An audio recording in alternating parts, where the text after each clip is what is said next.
बीड जिल्ह्यातील मसाजोगचे दिवंगत सरपंच संतोष देशमुख यांच्या रिक्त झालेल्या सरपंच पदासाठी निवडणूक कार्यक्रम जाहीर झालाय। त्याच पार्श्वभूमीवर उमेदवारी अर्ज भरण्यास सुरुवात झाली असून येथील पोटनिवडणुकीसाठी दिवंगत सरपंच संतोष देशमुख यांच्या पत्नी अश्विनी देशमुख यांनी आपला उमेदवारी अर्ज दाखल केला। जोपर्यंत अण्णा होते तोपर्यंत त्यांनी गावकऱ्यांसाठी जीवन गमावलं। त्याचप्रमाणे आता शेवटच्या क्षणापर्यंत गावकऱ्यांनी इच्छा दाखवली म्हणून मी देखील उमेदवारी अर्ज दाखल करत आहे।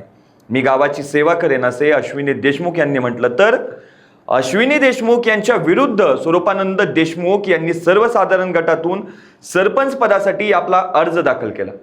सरपंच पदासाठी उमेदवारी अर्ज दाखल केल्यानंतर स्वरूपानंद देशमुख यांनी माध्यमांशी संवाद साधला। सरपंच पदावरून संतोष देशमुख यांची हत्या झाली, त्यामुळे देशमुख हत्या प्रकरणाचा निकाल लागेपर्यंत निवडणुकीपासून दूर राहून पतीला न्याय कसा भेटेल हेच त्यांनी पाहिलं पाहिजे, असा सल्लाच स्वरूपानंद देशमुख यांनी अश्विनी देशमुख यांना दिलाय।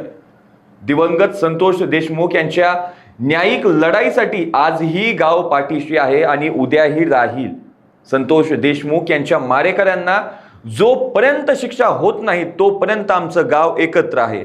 त्यांना न्याय मिळवून देण्याच्या या सर्व ग्रामस्थांचा उद्देश असल्याचेही त्यांनी यावेळी म्हटलं।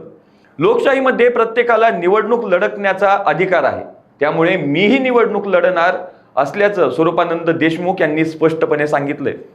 अशाच ताज्या अपडेटसाठी लोकाच्या टीव्हीला सबस्क्राईब करा आणि लाईक करायला विसरू नका।